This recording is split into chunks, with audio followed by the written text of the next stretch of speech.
Joining me today is British author, journalist, and political commentator Douglas Murray. He is also the Associate Director of the Henry Jackson Society and Associate Editor of The Spectator. Douglas, welcome to the Rubin Report. Very good to be with him, to see you in person. I don't know how we haven't done this in person yet. Haven't been in LA. Yeah, what in God's name are you doing living anywhere else besides LA? Well, it's actually not my favorite bit of America, I have to say. I find it slightly uncentered and rootless. But it's also because I don't drive, so coming to LA is sort of hell because you can't walk anywhere. But. Well, I know you're not making that up because you were stuck on a plane for about 4 hours last night. You arrived at like 2 a.m. Then we tried to send a car to get you this morning. Yeah. That took some time. No, it's almost as if it's me being difficult. But no, I managed to watch 3 films before the plane even took off last night. Jeez. New York. Anything good? No, all awful. It's why I don't watch many films. They're all bad. Almost always bad. Almost always bad. Do you feel you're at your intellectual best right now? Because you didn't get much sleep. Are you ready to do this? I am. Depends how rigorous you want to be. But, yeah. Well, I've got some pretty rigorous questions right here. But I think that's an interesting way to kick off because you're somebody that everything that I see you write and the events that you speak at and the talks that you give and all that stuff. I mean, you have to be at your intellectual best pretty much all the time. I don't know if you feel you always are, but what kind of pressure does that put you under? Just to be one of the people that. You have to have a cohesive set of thoughts and be able to defend them all the time. I'm not sure you have to have a cohesive set of thoughts. Well, all right, there you go. It helps, but no. I tell you what. I mean, I don't admire or I don't envy politicians for having to have the thing of having to turn up, say the right thing, never beat off message, and all that sort of thing. I kind of feel that I'm a writer. I can have bad days. I can change my mind on things. I can nuance things, texture things, or I can be garbled one day. And nobody says, "Oh my God, he's a total train wreck." I don't know. If they did, I wouldn't care. But well, it's funny you say that because right before we started, we were talking about social media a little bit, and you were saying how you don't respond that often or pay that much attention to that. I'm not on Facebook. I'm on Twitter. I use Twitter as a way to communicate to the few people who care, anything I write or appear on. But I don't talk to the world, as it were. I don't think it's doable. I think it drives people mad. I've seen some of the least, relatively promising minds of my generation slightly wrecked by social media. Yeah. You wouldn't seek out people to shout at you in the street. So. You wouldn't, if they did, say, come over here and say this to me on a more regular basis and do it when I wake up and turn over in the morning and turn my phone on. Yeah. So I do think that people have to find a sort of reasonable way to live in this strange, strange world, which is even stranger in LA, obviously. Yeah, well, it's much stranger in LA, and we are going for dinner tonight. I'm going to show you how weird it can get. If you think you know what's weird in LA, I'm gonna really show you tonight. Tell me a little bit, so we've done this once before, and it was about 2 years ago, and I had just started doing an interview show, and we talked about a lot of the problems that we both have with the left and the rise of Islam, and some of that we're going to cover here. But I thought maybe we could just talk about a little bit about your history first, and what kind of brought you to be one of the few people that is so outspoken on some of these issues. What made you care about the free speech stuff, about what's happening in the West, all of this stuff? When did that really spark in you? It's hard. I mean, these things are easier to recognize in other people than they are in yourself. I've written about a lot of different things in my life. I started writing very young. I became a published author, as it were. I wrote my first book when I was 18. It came out when I was 19 or 20, I think. And that was on literature, or literary figure. And then I started writing about politics. And the one thing which somebody once said to me about me, as it were, that I thought was probably somewhere near the truth, was that somebody once said that I had a very low tolerance threshold for lies. And I think there is something in that. I genuinely, maybe it will wear out at some point, but maybe I'll just overdose, as it were, on lies. But I find, I don't like being told lies. And I don't like it about historical things. That's why my first book was partly about, I think, a set of historical misunderstandings that had happened in relation to the figure I was writing about. And I wanted to correct them. And then in politics, of course, if you have a low tolerance threshold for lies, maybe it's just not the right area to go into. Yeah, that was my next question. Maybe you picked an odd thing to be writing about. Got into surfing or something. I don't know. But yeah. Politics and political lies, galvanizes me. And I suppose the other thing is that I'm not a political nut. I don't really care who's running in that district for which party and which party they voted for 4 years ago. And I sort of think it's interesting. It's not what I spend my life feeling particularly impressed or enamored with. But I do think that if you care about the culture in the widest sense, as I do, then you've got to be interested in politics. You've got to take some attitude towards it. And they say not in order that you further your political goals or something. If you want to do that, you should really be a politician. But I think in order to try to safeguard the culture, I mean, I don't even mean the culture, I mean really to safeguard the practice of culture, really. Yeah. And that's what politics seems to me to be very largely for. I'm quite interested in taxation. I'm not very interested in it. I just want the circumstances to be right for the culture to thrive. Yeah. So when people say, "Oh, I'm not a political person" or something like that, I hate that phrase because it really, what are you actually saying? You're either pretending that you're above it or you somehow don't need it, and yet politics. You're right. It's about creating the conditions so that you can do all of the other things you care about. I think what a lot of people mean when they say that is, I'm not a party person. I'm not going to bore on about the Labour Party or the Conservative Party or the Democrats or the Republicans. I think that's what people mean. But in any case, a lot of the people who said that some time ago don't say that anymore. In fact, maybe the more they said in the past they weren't a politics person, the more now they're shrieking and gibbering and storming. Yeah. Do you think there's a danger in that? So we had all these people that, whatever that meant to them, they weren't politics people. But now everybody's shrieking and screaming, and everyone's in the part of it that you just said doesn't really do it for you, that piece of the day-to-day racehorse stuff. And that's why I try to focus on the philosophical stuff, because the who's running for this or all of that stuff, yes, it's important at some level, but it's the bigger picture stuff that I think really matters. Yes, and to a great extent in your country and in mine, there is a type of person now who I think has got politics all the wrong way around. I mean, maybe it is, as I say, people who didn't pay much attention to it in the past, but there are people who are now, I think, putting onto politics an amount of weight that it can't bear. Yeah. It's about their entire existence, as it were.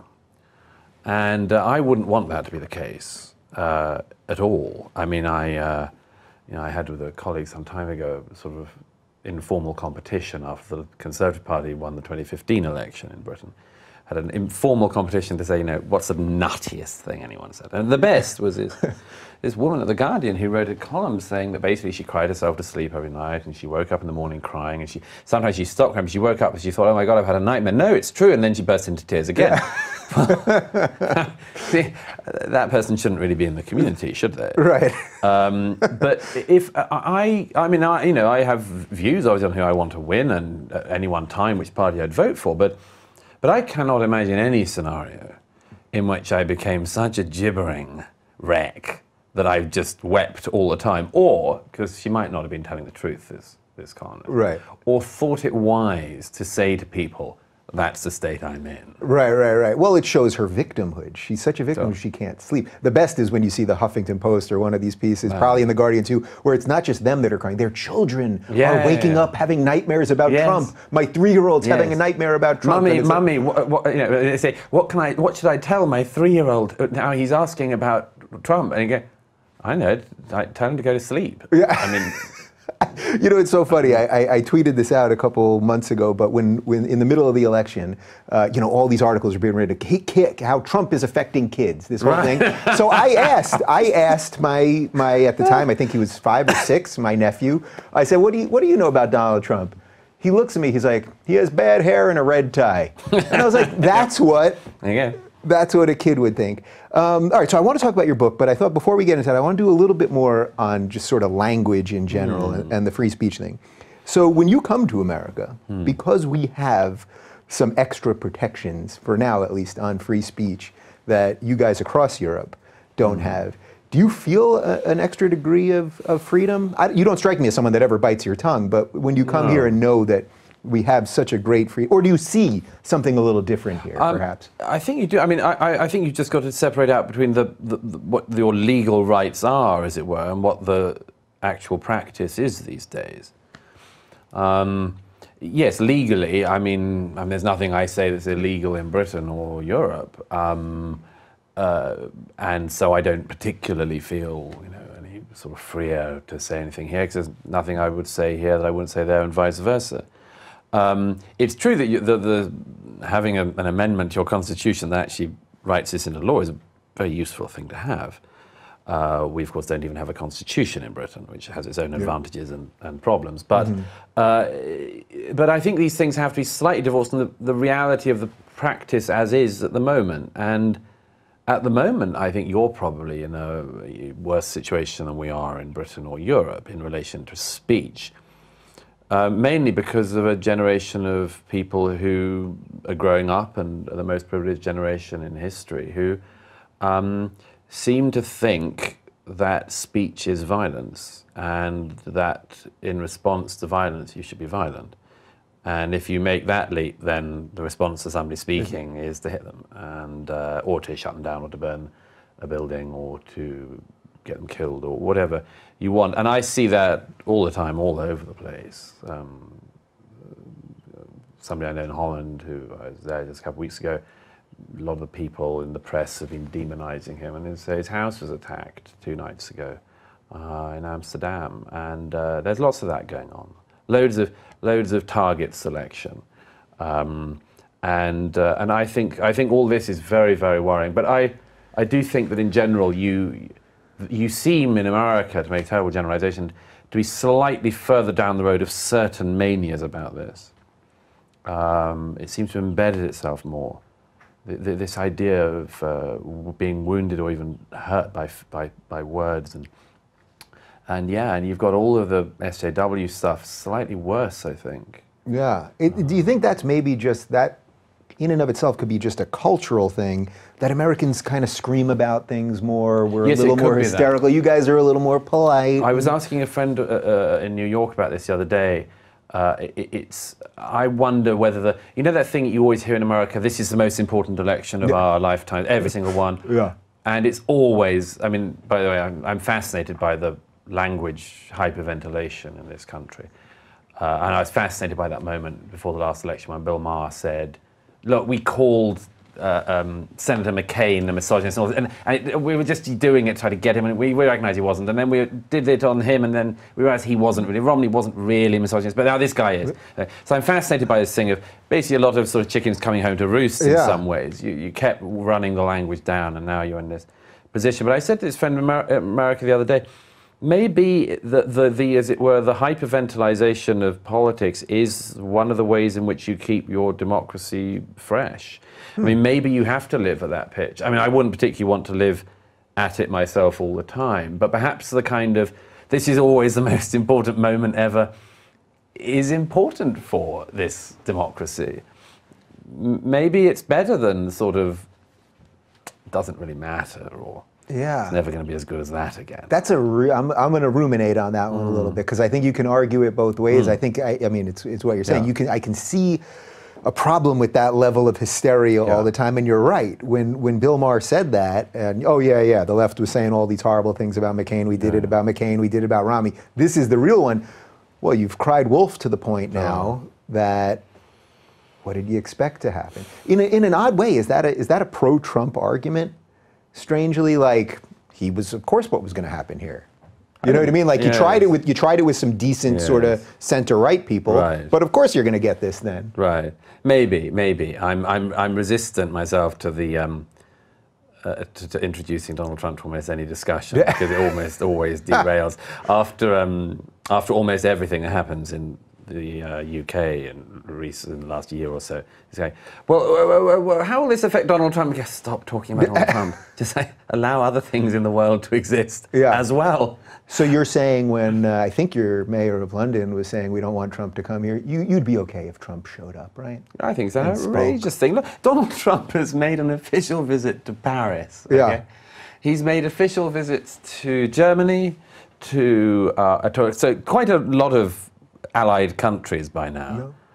I think it's outrageous. I mean, I think people should protest if they want to protest. But and I remember the protests against George W. Bush when he came to London during his presidency, and there was some very, very vehement protests. But I mean, I don't mind people protesting, of course. Is that right? But I think that this attempt to say, I mean, our most important ally, and particularly at an important time in our national history in Britain when we need to be reforming our alliances and renewing them, to say F off to the president of your closest ally seems to me to be very, very unwise as well as rude. Yeah.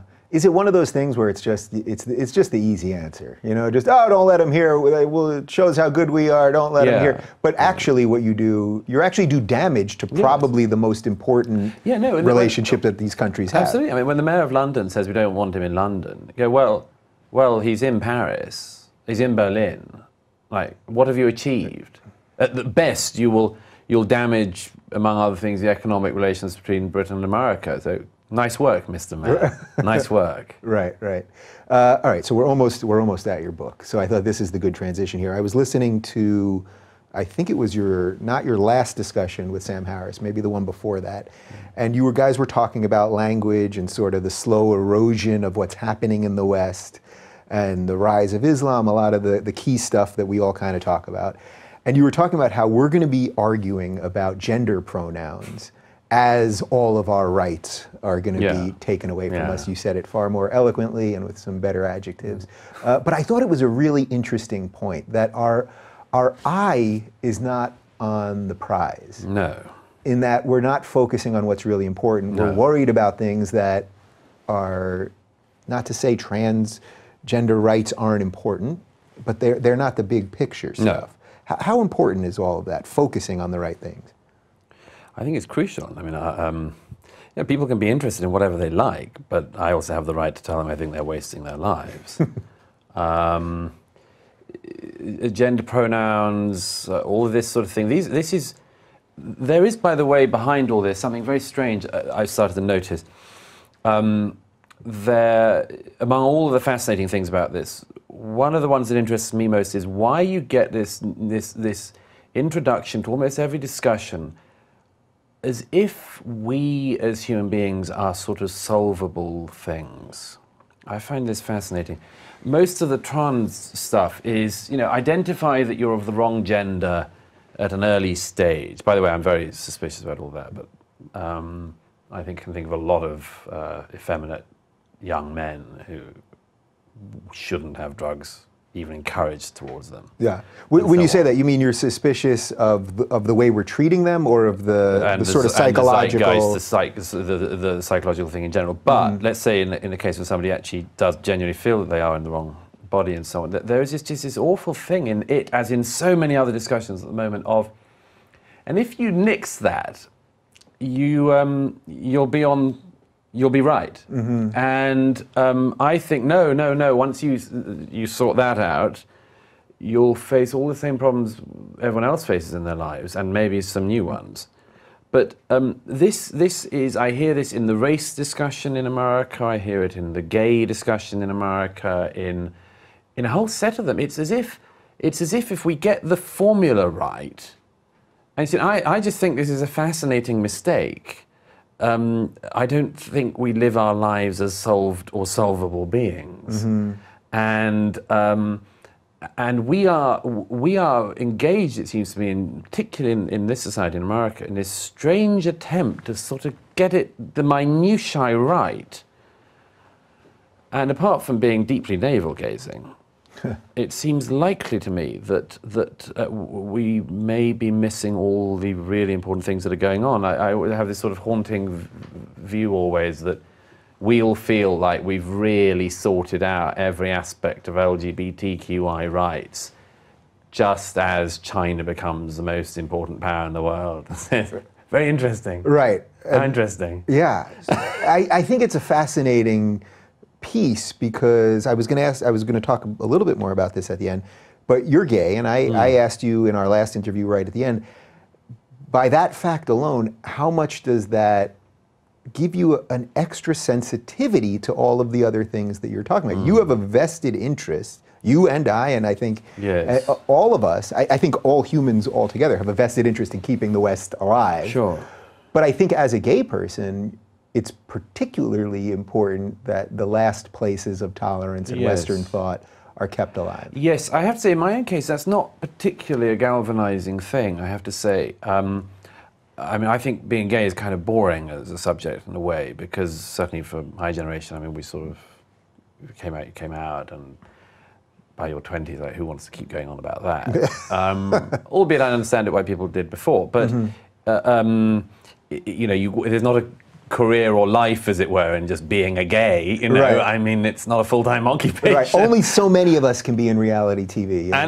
You know, there's only so many fashion gigs on Bravo. And so I've never and it's never particularly influenced my politics. And in fact, I may have said this to you before, but I'm generally very opposed to the idea of politics being about what am I myself and how can I get the world to most accommodate itself towards me. Mm-hmm.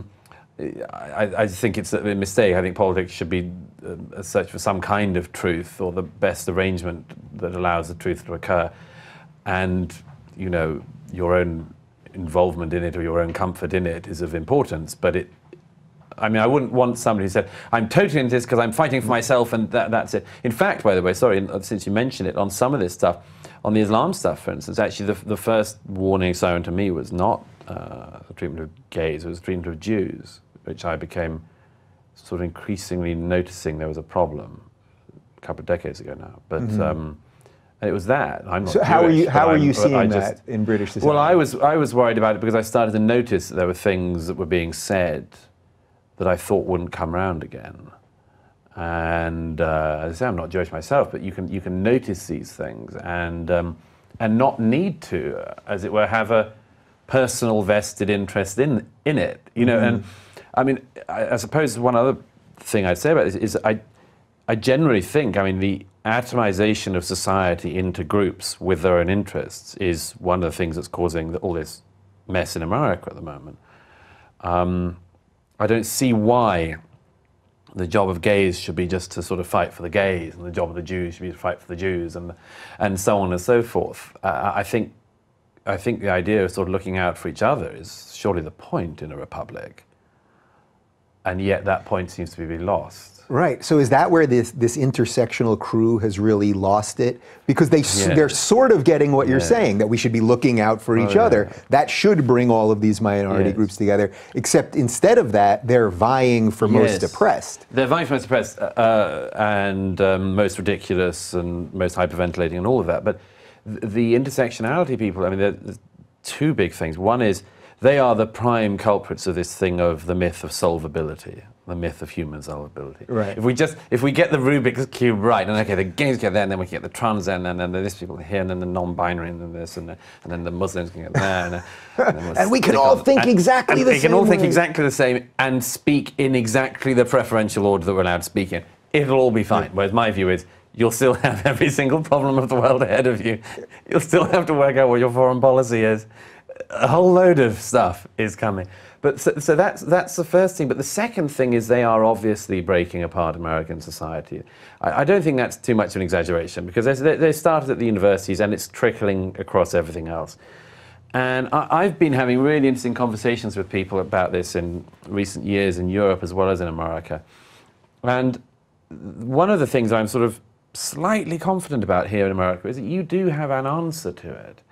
And it's an answer you've had before. You know, the problem of the identity politics thing is we're already starting to see that apart from being wrong in itself, and I think morally suspicious and selfish, you can't stop what you're going to create on it. You can't have racial rights for every group and racial pride rights for every group and always hold back white, you know, pride, whatever. Mm-hmm. You just can't. At some point it's going to break.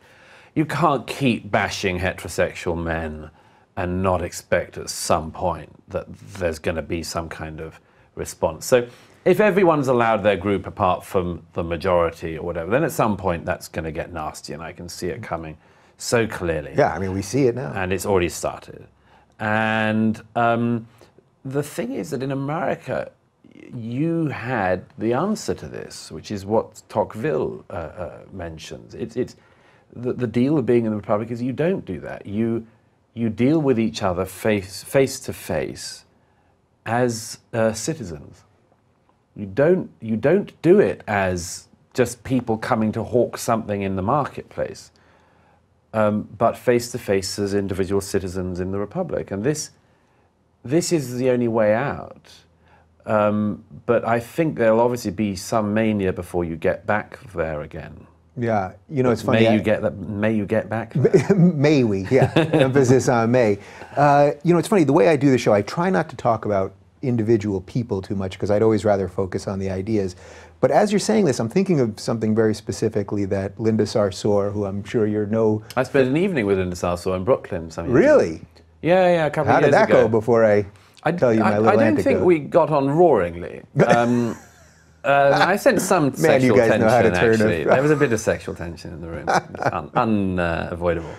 But no, the fact is, actually, we're asked to debate the Kroc phantom word Islamophobia at the Brooklyn Art Museum, and I like a challenge. And I think our mutual friend Ayaan Hirsi Ali was also meant to be there. But various things happened. The Garland shooting happened, and it was decided it wasn't safe for Ayaan. I still did it and things. But yeah, the whole thing, it started off with the other side sort of giggling about the fact that sort of Ayaan couldn't even turn up, you know, it was sort of using it against her. And as if Ayaan's afraid of anybody. Yeah, I mean. Yes, I encountered Linda Sarsour before she became, as it were, infamous. And I thought she was a very nasty, very bitter, very un-American, actually. I just say that because she knows, like all demagogues, how to introduce herself, and introduce herself as a sort of proud Brooklynite, a proud American, a proud Palestinian, etc., etc.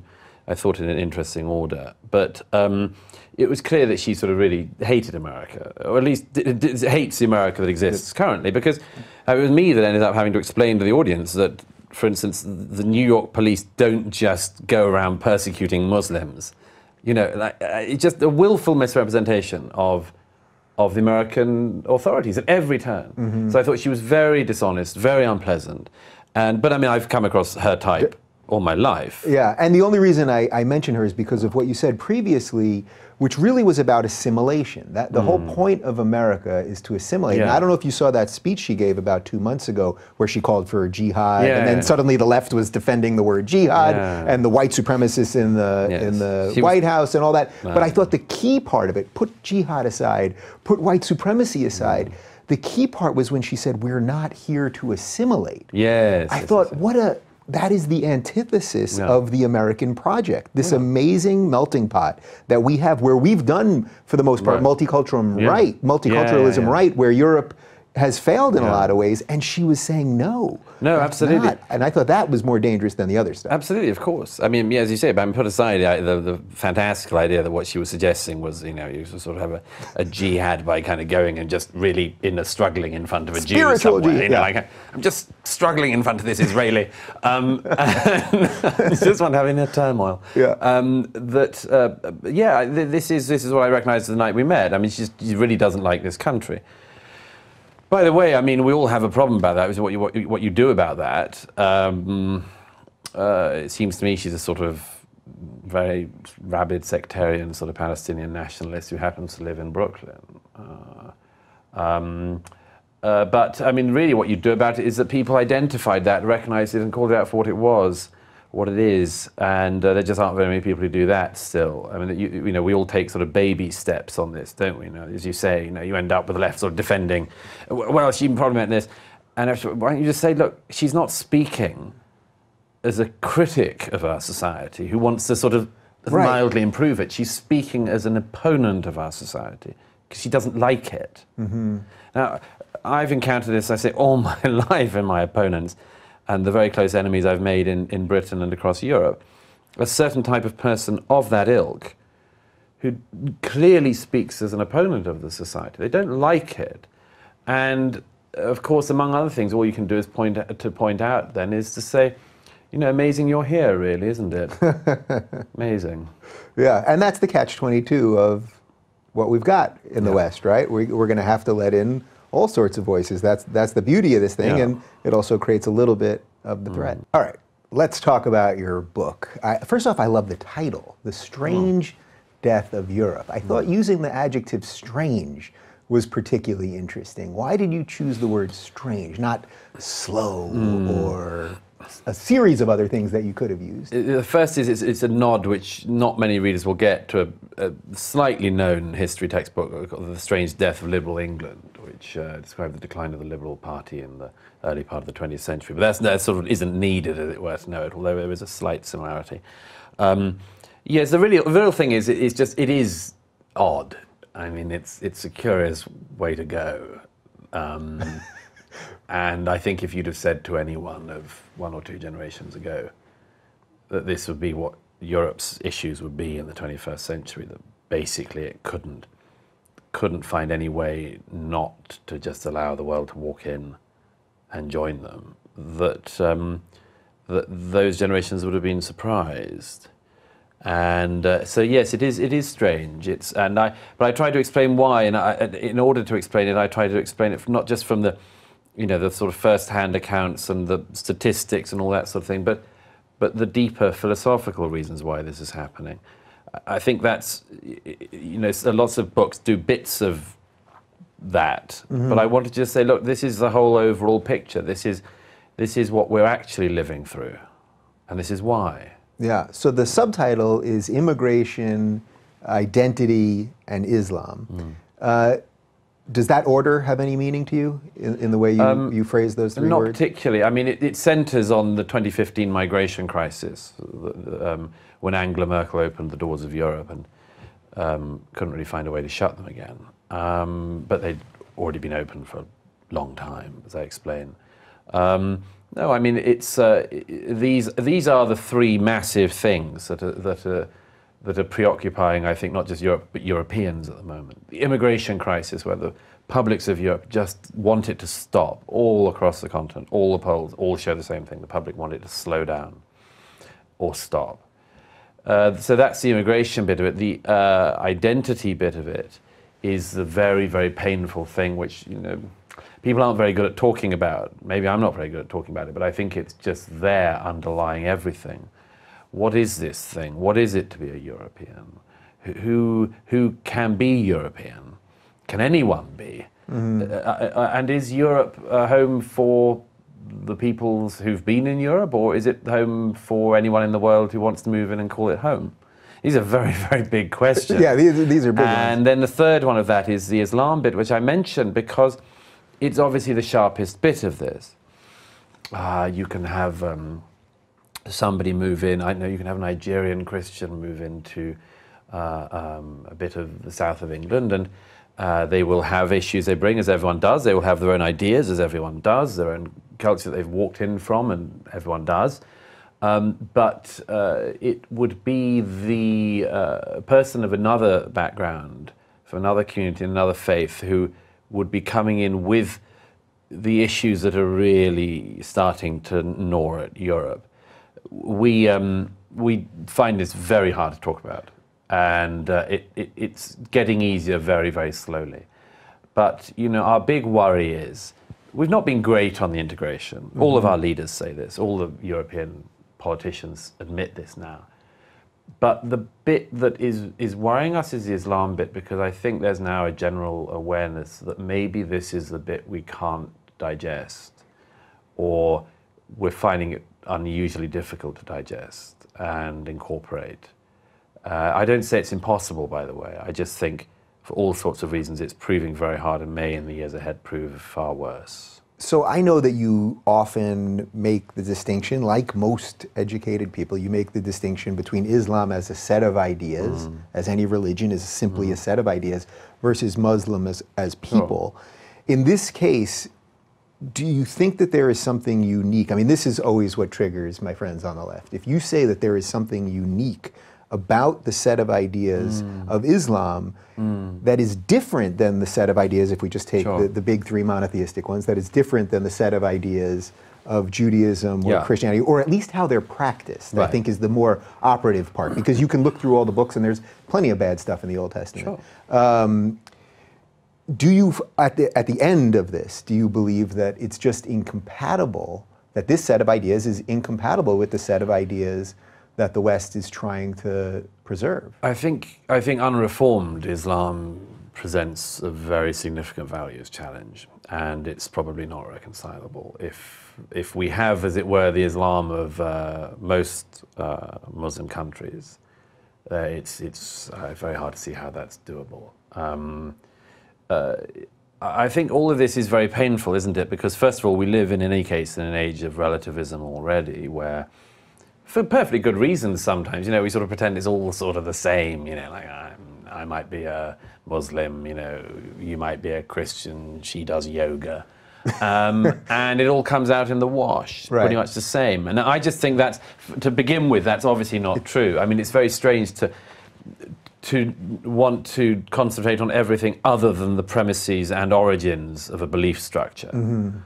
And as I've often said, stop me if I've said this to you before, but I mean, there are all sorts of problems in the Christian religion and in Christian history, but as I've often said, just carry out the thought experiment that instead of getting up at the Sermon on the Mount and saying, love thy neighbor and forgive people endlessly, Jesus had said, if your brother offends you, chop his head off. Would Christianity's history have been more bloody or less bloody? I think we can all agree it's going to be more. Right, or find the Jew behind the tree. Yeah. If Jesus had got into I know Jesus didn't say that. But if Jesus had got into the whole, find the Jew behind the tree and slaughter him, bit, whatever the context, then there would be even more Christian anti-Semitism and than there has been historically. So I just think these things matter. And all this is very, very painful for a reason that I go into in some depth in the book, which is that in recent years, we in countries like Britain, and I think in America, have had the luxury of sort of describing ourselves in terms that, among other things, have been universal. That what we have should also be universal. Now, this is always a debate within liberalism, of course. Is liberalism something we have or something we, as it were, expound and expand? In recent years, I think that a certain moroseness has landed across Europe, among other things, because of a growing awareness that maybe what we have is very unusual, and that we have become disassociated from the roots from which what we enjoy grew. And this is a problem. There's a German legal theorist I quote in the book who puts this as one of the central conundrums for Europe. Is it possible that the thing we're enjoying and living through can survive without the connection to its roots? And I believe that the roots of the West and of Europe in particular are fairly clear, and it's a combination of things. It's the inheritance from ancient Greece and ancient Rome. It's obviously the inheritance of the Christian civilization that washed throughout the continent. And then the refining fire of the Enlightenments and skepticism and all these things. And of course, we could go on endlessly about the other things that have added to it, but broadly speaking, that is what made Europe Europe and what made a European a European. They breathe this air. But the sort of the last man at the end of that, which I fear modern Europeans are, is in this strange position of finding it hard to even identify where he and she has come from, let alone being able to return to those roots and nurture them. Because we all have, I have, I'm sure you have, a conflicted set of views about this. Is it necessary for other people to believe? Those of us who have sometimes been tempted to hope that, for instance, skepticism is enough. Yeah. Constantly depressed by the discovery that, for instance, somebody may be a free thinker about God, and that's it from the free thinking point of view. Yeah. From then on, it's tribe all the way, and we're all living through this. But it's for Europe, I think that the combination of historically unprecedented movement of people into the continent, at the same time that this sort of breakdown of what we are ourselves is going on, is a fatal fatal thing. So there's a lot there that I want to hit, but what you said right at the beginning, which is that if Islam, if unreformed, or not allowed to reform. So I think that's particularly interesting for the space that you and I sort of exist in, because I have many allies who are reformers. I'm not just, I have allies that are ex-Muslim, I have allies that are Muslim, and many people that I've interviewed that you know, but they're treated horribly. Yeah. Horribly, and every time they're allowed to get a platform or talk, it's actually by the evil conservatives or the evil right, or all the things that people who don't like me will say about me or say about you or any of that stuff. That makes the job a gajillion times harder. I say in the book towards the end, when I try to rouse myself to some prognostications about all this, that this is the worst possible sign. Not just that the people that we might talk about in these terms are so few, and that between us, you and I might have them in our phone books. Not just that, but who are the ones that are most under pressure and under risk. They really are they're the good guys. To say that this is a tragedy for Islam is obvious, but it's always been my view that we should try to avoid making ourselves a casualty of Islam's civil internal strife. And I think we haven't done that. I think we've spent recent decades almost deliberately running towards a fight that didn't need to involve us, so that the tragedy of Islam becomes the tragedy of the West as well. I hoped this could be avoided, but I think it can't. And I think that, as I say, the worst possible sign for the future is that it's Hamid Abdel-Samed in Germany who lives under protection. It's Majid Nawaz who comes in for all the grief in the UK. It's Ayaan Hirsi Ali who followed the Dutch integration ideal more than anyone, who ends up having to leave Holland. These are very, very bad signs. You can still live openly as a Hamas military commander in London. Your life's fine. Yeah, you'll be celebrated in some ways, right? I mean, this is a huge problem. All right, so let's knock out each one of these words. We've sort of hit, I think, a bit of each one already. On the immigration front, when you said that Merkel just opened the doors, I see a lot of different stuff written about her, that she either intentionally, you get sort of the conspiracy people that she wanted to destroy Europe, or she hates her own country and all this stuff. I try not to impugn everyone's motives. But when this happened in 2015, and there was this combination of refugees and immigrants and migrants, and nobody could figure out what was happening, and we saw videos of people, just thousands of people just running across borders and all of this stuff, and an odd amount of them that seemed to be men in their 20s and not women and children and all that, which implies that they're often migrants looking for work. Even the EU's own figures, the Frontex figures, say the majority of the people who came in 2015 have no right to be in Europe.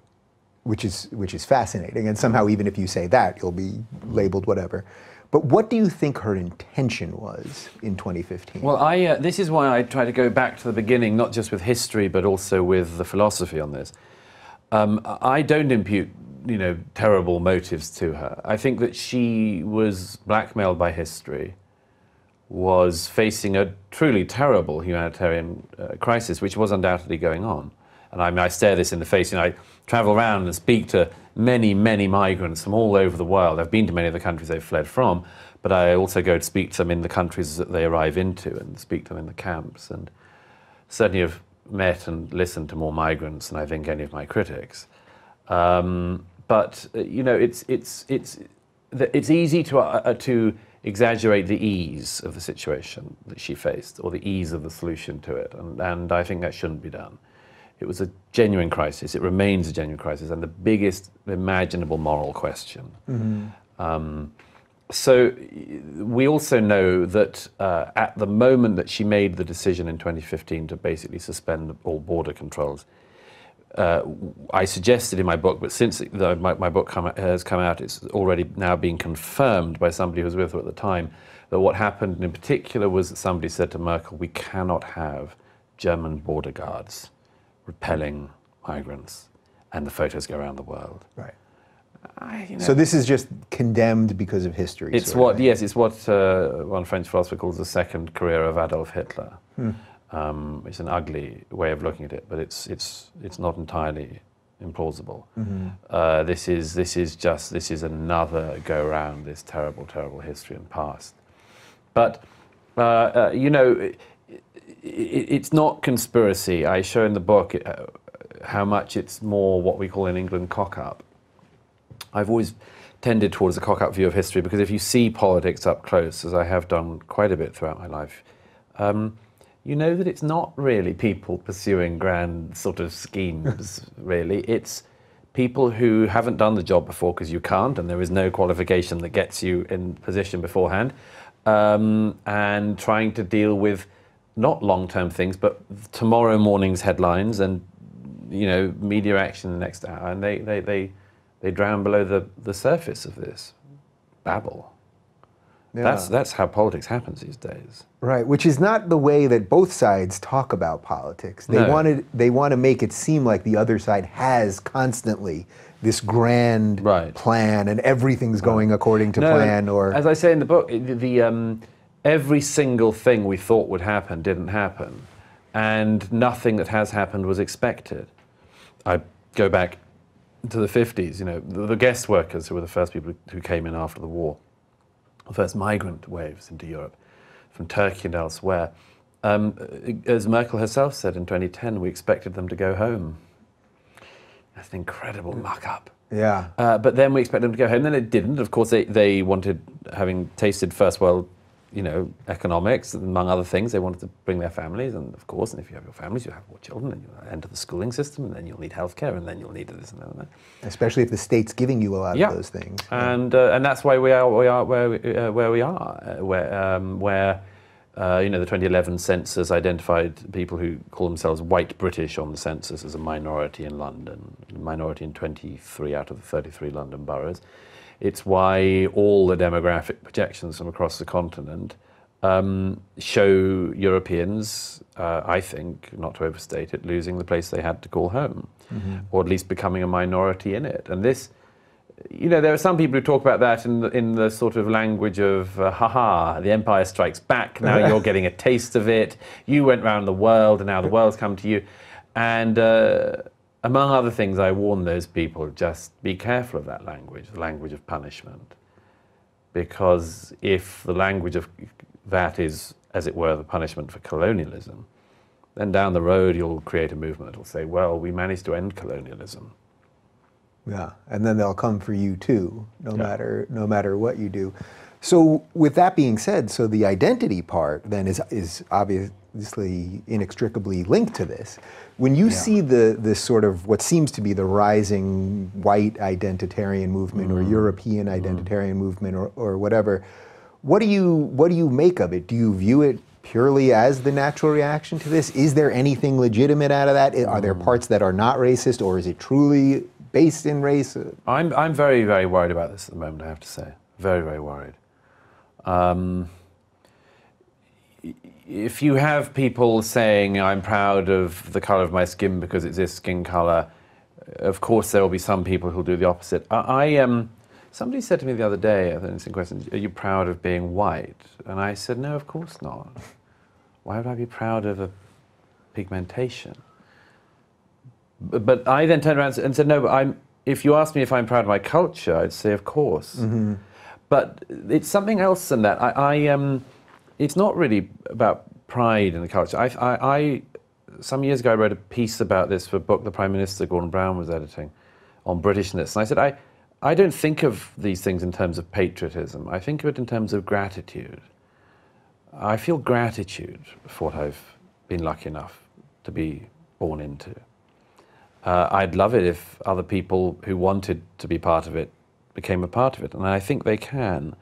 And I think it shouldn't be and can't be racially exclusionary. I mean, it's madness.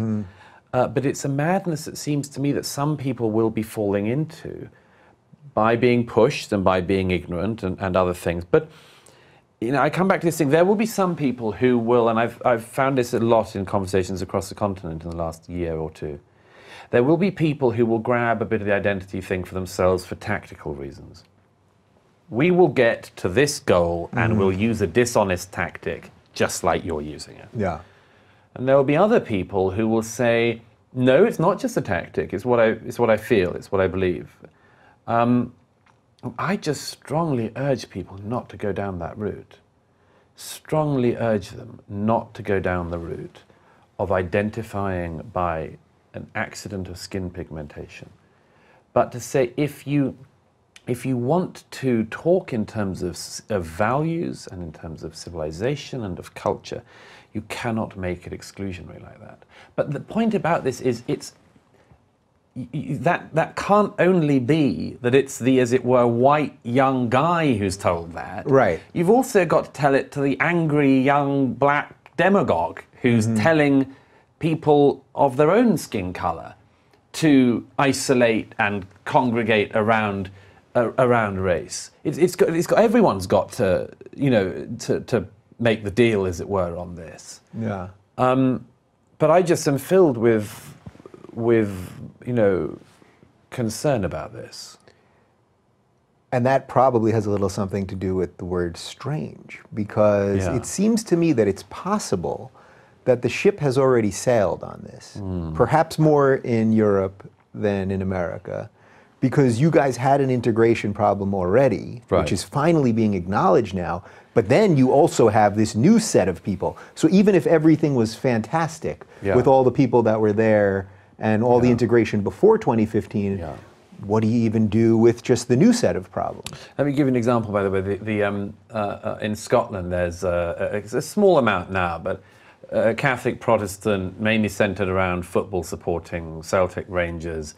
They go by religious affiliation. Okay. Still. Yeah. Still. Yeah, that's... Okay.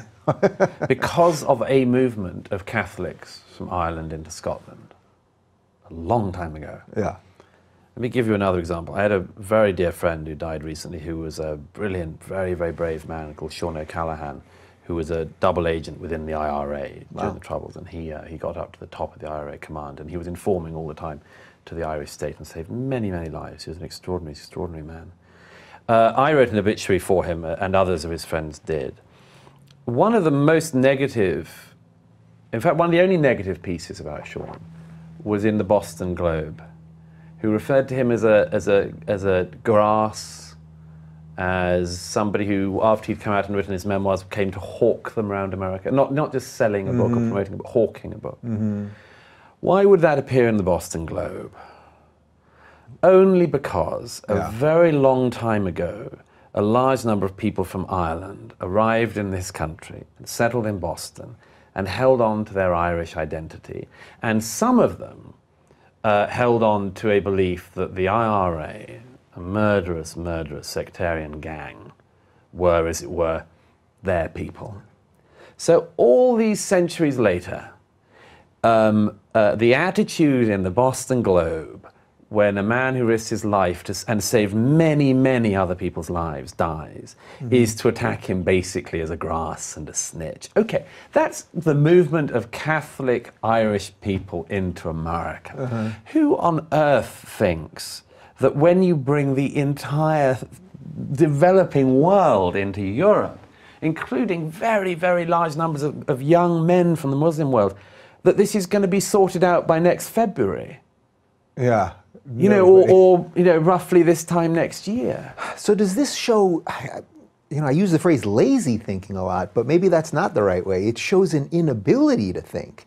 You know, what you said about Merkel in 2010, it's like, well, we thought they were going to leave. That's not lazy thinking. That's, man, did you even think? I mean, it's pretty good in Germany. You know, if you let people in, is there ever been a self-imposed group of people that left a Western country to go back? It's I don't think very, so. very uncommon. I mean, of course, once people, realize that the economics works better in Western Europe than it does in sub-Saharan Africa, of course they come. But we're just so torn about this, and I think we have to rouse ourselves to more than moroseness. We're torn about it seems to me, because we're not sure why. I mean, I'm pretty sure why, but as cultures, we're not entirely sure why it should be our right to keep anyone out. I mean, I hear this obviously in America. Now, America has a different issue, of course, which is America. It's legitimate to say America is a nation of immigrants. Yeah. It's not legitimate to say that about Britain. It just hasn't been, till the late 20th century, a nation of immigrants. It's been a very, very static population. Even the Norman conquest 1,000 years ago shifted the population by about 5% in the UK. So I understand that in America, the whole thing to do with immigration is a bit harder. People feel they're talking not about them, but about you or me. And in Europe, that is a bit of the case now. There are people who talk in those terms, but there's also just this additional thing of, by what right? By what right would I be allowed to say anyone can't come? Now, I think there are all sorts of ways you argue it. I mean, the law should matter. Right. And the law should matter. The difference between legal and illegal is everything. Yeah. Look, everything. I'm not a Canadian. Why is that? Because we have a border. Right. And that means that a Canadian has to obey the laws of Canada. Yeah. And I have to obey the laws of the United States. People think that even in of itself, but that's somehow controversial. By the way, what a beautiful thing it has been watching Justin Trudeau have to face this reality. It's so easy for politicians. In Europe, we've seen it a lot. You've seen it here in America. Canadians have seen it. It's so easy to grandstand on this. Let them in. Open the doors. Because when the effects happen, hopefully you'll be out of power and you'll be retired somewhere in a nice area with lots of people like you, which was your dirty little secret all along. Right. He'll move to New Zealand or something. Yeah. Isn't that where they're all moving? New Zealand? That's Zealand? That's That's maybe. Yeah. But yeah, Trudeau is one of the people who sort of berated. And morally grandstanding. And then, of course, when this movement of people from America across the Canadian border, they start to get worried. Right. Bill Gates, by the way, at the beginning of the migrant crisis, said that America should take in the same proportion of migrants that year as Germany did. Germany took in an extra 2% of its population in 1 year alone. And Bill Gates said we should take in the same numbers in Germany, as Germany did in America.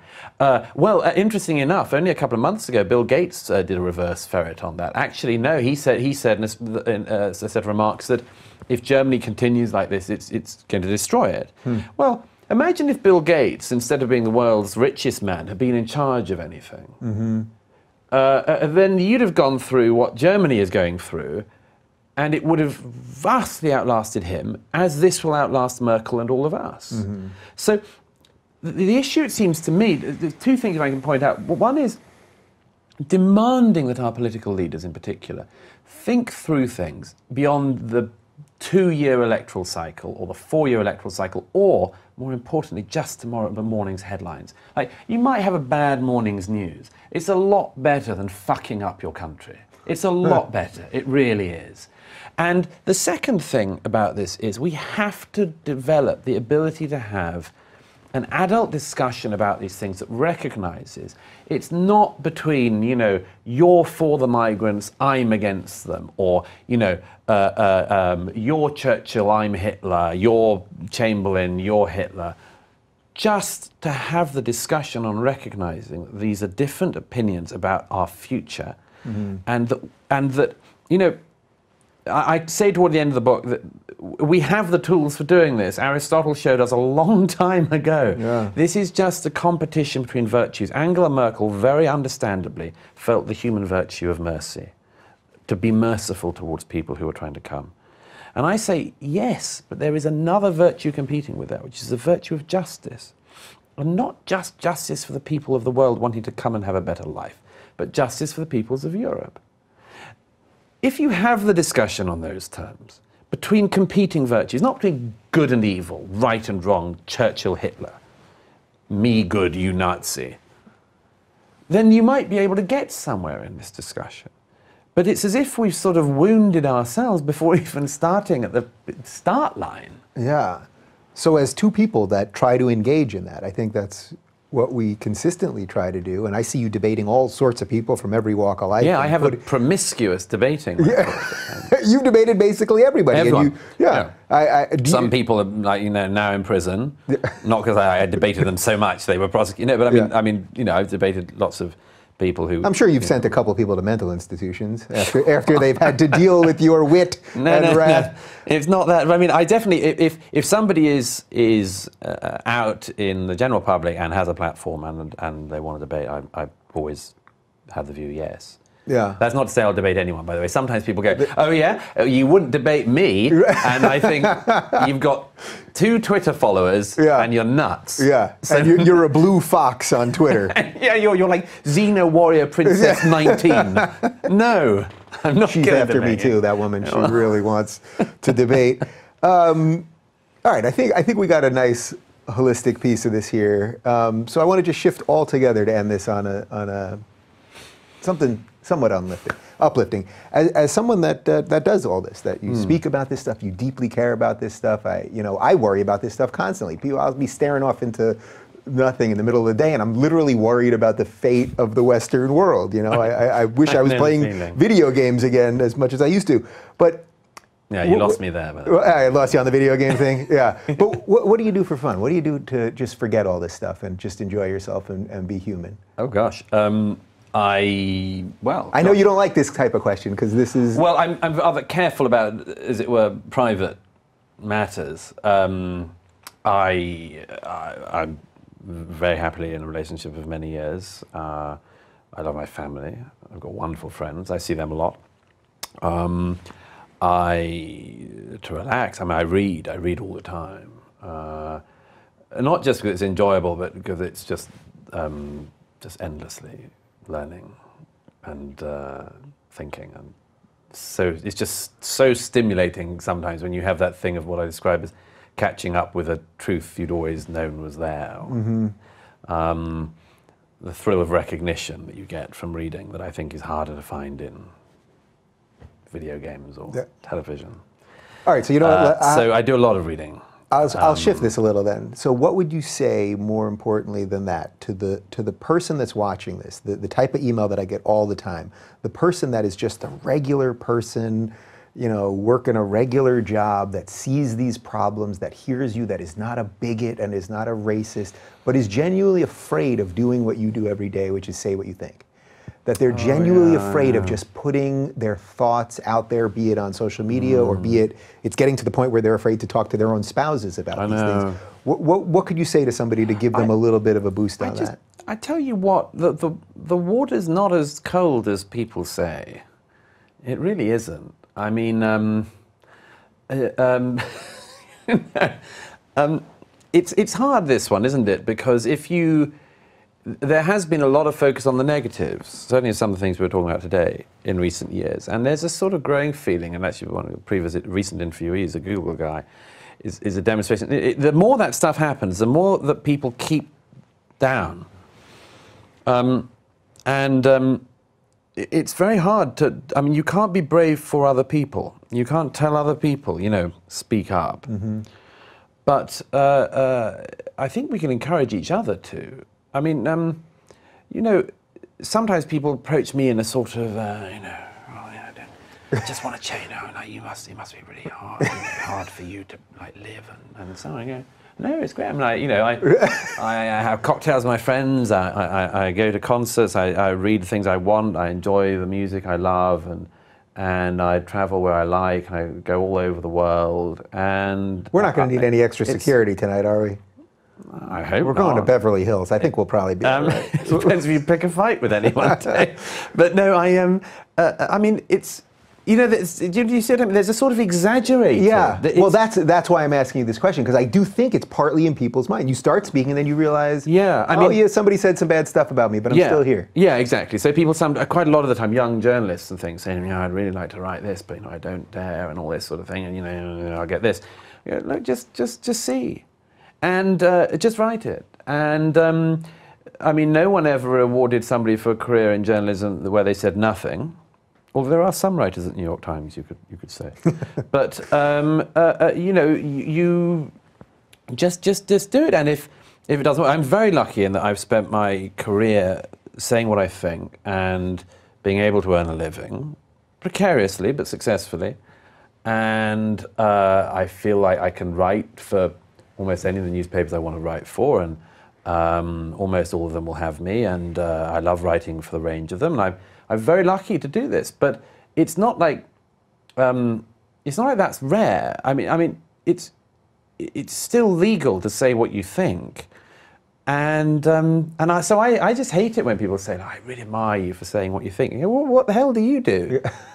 And but it's only that we all get used to the idea. And just one other thing, which is just also, I don't know about you, but I find myself more and more tolerant of people's opinions. Just more and more tolerant of it.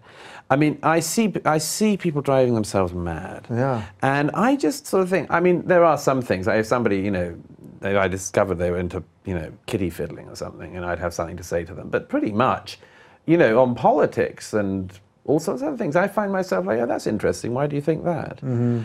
And it's fascinating. And who would want to keep all of that down? And as long as we agree on the parameters, as long as we agree that we don't shoot and stab each other, which is obviously up for negotiation, it seems, at the moment. But as long as we don't do that, then what's the problem? Just speak. Don't expect somebody else to do it for you. Don't siphon it off like some wing of government, like the Free Speech Centre. It's for you to do. It's for us to do. It's for everyone. That's how you end an interview.